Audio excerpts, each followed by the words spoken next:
এই তিনটে খেপা জাল আছে।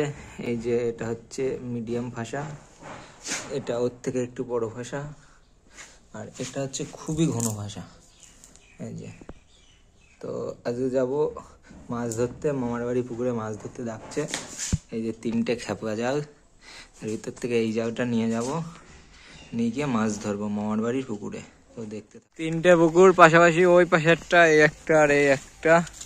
এই পুকুরে এখন মাছ ধরবো, খেপা নিয়ে এসছি আমি, এই পুকুরে মাছ ধরবো খেপা ফেলে। এই জাল নিয়ে এসেছি মিডিয়াম ভাষারটা, মাছ ধরবো, জাল ফেলবো। তারপরে আমি জালটা রেডি করলাম। জাল রেডি করে প্রথম খ্যাপ এই যে এখানেই ফেলবো, একদম এই যে বাঁশ দিয়ে সিঁড়ি বানানো রয়েছে এখানেই ফেলবো।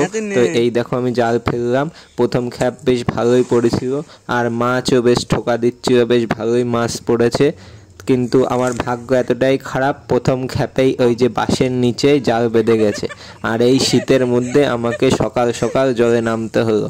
জলে নেমে তাও জলে নামলে হয় শুধু, আমাকে ডুব মেরে আবার জালটাকে ছাড়িয়ে দিয়ে আসতে হয়েছে, নাহলে জাল ছিঁড়ে যাওয়ার সম্ভাবনা। সেই জন্য 3-4টে ডুব দিয়েছি, দেওয়ার পরে তারপরে জাল ছাড়িয়েছে। ছাড়ানোর পরে আমি উঠে আসলাম, আমার সাইডে আর একজন ছিল, আমার একটা ভাই ছিল, তাকে বললাম জালটা টেনে তুলতে। তো ও অর্ধেক জালটা টেনে তুললো, তারপরে এসে আমি আবার জালটা টেনে তুললাম। অনেক কটাই বেশ মাছ পড়েছিল। এবারে আমি আবার জালটা অন্য জায়গায় নিয়ে গেলাম, নিয়ে গিয়ে গা হাত পা মুছার পরে তারপরে আবার মাছগুলো ছাড়াতে লাগলাম। আর এই যে তেলাপিয়াটা দেখতে পাচ্ছ, এই তেলাপিয়াটা আমরা নিয়ে নিই, যেহেতু সাইজে ছোট সেই জন্য আমরা তেলাপিয়াটা ছেড়ে দিয়েছি। আর এই খাবে একটা বড় সাইজের শিঙি মাছ উঠেছিল, এই দেখো। এই যে সে আগের দিন বলেছিলাম যে আমরা সেই বিল থেকে এনে শিঙি মাছগুলো ছেড়েছি, সেই শিঙি মাছ দেখো কত বড় বড় হয়ে গেছে, তার ভিতরেই একটা। তো ছেলেপিলে সাইডে রয়েছে, সেই জন্য আমি আবার ধরে শিঙি মাছটার কাঁটা ভেঙে দিলাম, দেওয়ার পরে শিঙি মাছটা ছাড়িয়ে আবার ব্যাগে রাখা হলো। আর দেখো শিঙি মাছটার সাইজ দেখো, ভালোই বড়, আর পুরো হলুদ একদম। আর নদীর শিঙি মাছ তো কালো হয়, আর এই পুকুরের শিঙি মাছগুলো এরকমই হলুদ হয়। তো আরও অনেক শিঙি মাছ আছে, তো আরও ধরেছি, পরে সবই দেখাবো, দেখতে থাকো ভিডিও। আর এই দেখো এটা হচ্ছে অরিজিনাল তেলাপিয়া, তো ছোটো বলে আমরা ছেড়ে দিয়েছি। আর পাশে আরেকটা ভাই ছিল, ও বললো নতুন খেপা ফেলা শিখেছে, ও এক খাপ ফেলবে, তাই ওকে এক খাপ ফেলতে দিলাম। এই দেখো বেশ ভালোই জাল ফেলেছে ও। আর তারপরে জালটা টেনে তোলা হলো আস্তে আস্তে। আর এইবারেও বেশ অনেক কটাই মাছ পড়েছে। আর এই পুকুরে অনেক বড় বড় সাইজের মনোপিয়া আছে, আর বড় মনোপিয়াগুলো খুব একটা জালে উঠতে চায় না, আর জাল ফেলার শব্দ শুনলে সব মাছ সাইডে চলে যায়। আজকে অনেকবারই জাল ফেলেছি কিন্তু মাছ খুব একটা হয়নি, সব এই ছোট ছোট সাইজের মাছ হয়েছে।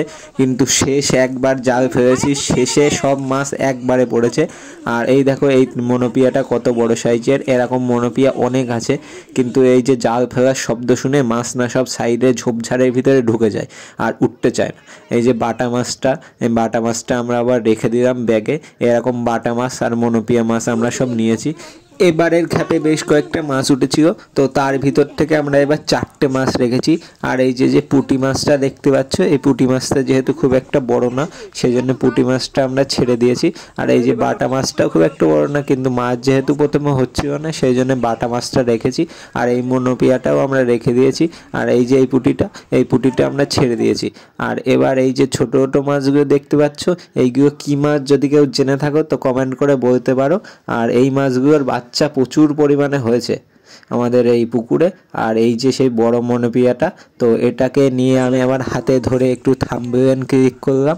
এই সাইডে আবার ভালো আসছিল না বলে আমি আবার অন্য সাইডে ঘুরলাম, ঘুরে আবার একটা থাম্বনেল ক্লিক করে নিলাম। তো তারপরে আমি আবার মাছটা ব্যাগে রেখে দিয়ে আমি আবার অন্য সাইডে গেলাম জাল ফেলতে। এবারও জালটা খুব সুন্দর পড়েছে পানার ভিতরে।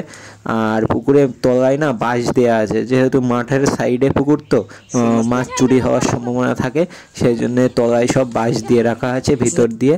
আর সাইডে সাইডে কোন কোন জায়গায় বাঁশ নেই সেই সব জায়গায় দিদি বলে দিচ্ছিল, আর আমি সেই সব জায়গায় মাছ ধরছিলাম জাল ফেলে ফেলে। এবারের খ্যাপে অনেকগুলো মাছ উঠেছিল, ওই যে ছোটো ছোটো সাইজের মাছ।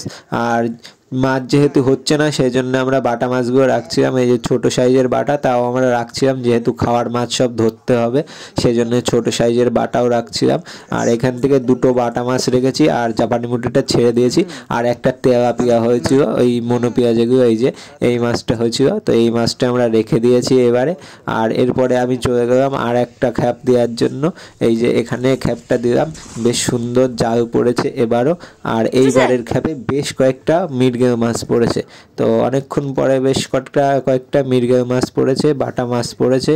এই যে পুঁটি মাছটা বড় ছিল, তো এই পুঁটি মাছটা আমরা এখানে রেখে দিয়েছি।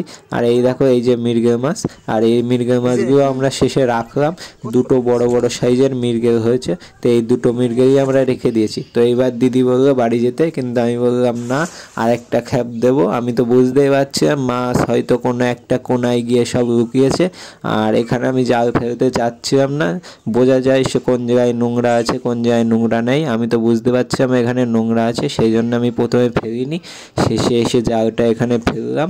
তো আমার ধারণাই ঠিক হলো, এখানে বাঁশ নোংরা সব ভর্তি ছিল, ওই যে বললাম বাঁশ দেওয়া আছে পুকুরের তলায়, তো সেই সব বাঁশই পড়েছে জালের ভিতরে। আর আমি এখানে আবার জলে নামলাম, নেমে দেখো এই যে কঞ্চি বাঁশ সব সরিয়ে দিলাম। আর এখানেই পড়েছিল যত দেশের মাছ, এই যে ওপরে সৌরভকে বললাম জালটা টেনে তুলতে, আর আমি আবার নিচে নেমে জালটা তুললাম। আজকে এই যে মাছ ধরতে গিয়ে আমার ঠান্ডা লেগে গেছে পুরো, এই যে কথাবার্তা শুনেই বুঝতে পারছো এই মাছ ধরতে গিয়ে পুরো ঠান্ডা লেগে গেছে। আর মাছ দেখো এক খ্যাপে কত মাছ উঠেছে, বড় সাইজের ব্ল্যাক কাপ থেকে শুরু করে কাতলা রুই সমস্ত মাছ সব এই কোনায় এসে লুকিয়েছিল, আর সব মাছ একবারে ধরা পড়েছে। আর কিছু মাছ ওই যে বাঁশ বের করতে গিয়ে না কিছু মাছ তখন বেরিয়ে গেছে, তো এখানে মাছ সব ছাড়ালাম, সবাই মিলে বসে বসে একসাথে মাছ ছাড়ালাম। আর এই এক খ্যাপেই সমস্ত মাছ আমাদের হয়ে গেছে। তো এর ভিতর থেকে আমরা বড় বড় সাইজের কিছু মৃগেল মাছ রেখেছি, আর এই যে দেখছো ব্ল্যাক কাপটা, আর এই যে এরকম সাইজের রুই মাছও আমরা রেখেছি। আর দিদি বললো অনেক মাছ যখন হয়ে গেছে তুইও শেষে মাছ বাড়ি নিয়ে যাবি। তো এই এক খ্যাপেই সবার খাওয়ার মাছ একবারে হয়ে গেছে। এখানে আবার ব্ল্যাক কাপ থেকে বের করা হলো, তো ব্ল্যাক কাপটা আমরা খাবো না, পুকুরে এখনও গুগলি আছে ভালোই, তো ব্ল্যাক কাপটা আমরা রেখে দেবো। এখানে আমি এবার নিয়ে আর একটা থাম্বনেল ক্লিক করে নিলাম, তারপরে আবার অনিশ বললো মাছটাকে ধরবে। তো ব্ল্যাক কাপটা আমরা এখন খাচ্ছি না, আর একটু বড় করব, করে তারপরে ধরবো, তো সেই ভিডিও আসবে। তো এই দেখো ব্ল্যাক কাপটা তারপরে আমরা ছেড়ে দিলাম। আর এই যে ছোট ছোট সাইজের কাতলা উঠেছে, তো এই ছোট সাইজের কাতলা তো খাওয়া যাবে না, তো এইগুলো পরের বছর ধরা হবে। আর এই 1 বছর থাকে কাতলাগুলো বেশ ভালো বড় হয়ে যাবে। আর এর ভিতর থেকে অনেকগুলো মাছ আমরা বাছাই করে নিয়েছি, এবার তো অনেক বেশ বড় বড় সাইজের মাছগুলো আমরা নিয়েছি। এই যে বড় সাইজের পুঁটি মাছটাও নিয়ে নিলাম। তো শীতকালে বড় সাইজের পুঁটি মাছ মরে যায়, আমাদের পুকুরে বেশ কয়েকটা পুঁটি মাছ মরে গিয়েছে, সেই জন্য আমি আবার দিদিকে বললাম পুঁটি মাছটা রেখে দিতে। আর পুঁটি মাছটা নিলাম আমরা এখানে। আর এই যে এখানে অনেক কটা কাতলা উঠেছে, সব কটা কাতলাই ছেড়ে দিলাম। আর 2-1টা মৃগেল ছিল, তো 2-1টা মৃগেল আমরা নিয়ে নিলাম এখানে। এরপর বাকি মাছগুলো আস্তে আস্তে আমরা ছেড়ে দিলাম, আর যেগুলো নেওয়ার মতো মাছ সেগুলো আবার নিয়ে নিলাম। আর তারপরে আমি জালটাকে ভালো করে পেনা পরিষ্কার করলাম আর একটু ধুয়ে নিলাম, ধুয়ে নিয়ে আমি আবার ওখান থেকে সোজা মামার বাড়ি চলে গেলাম। দেখো এই জিওল মাছ এখন কাটা হবে, অনেক মাছ আছে মোটামুটি। কত দিতে হবে না,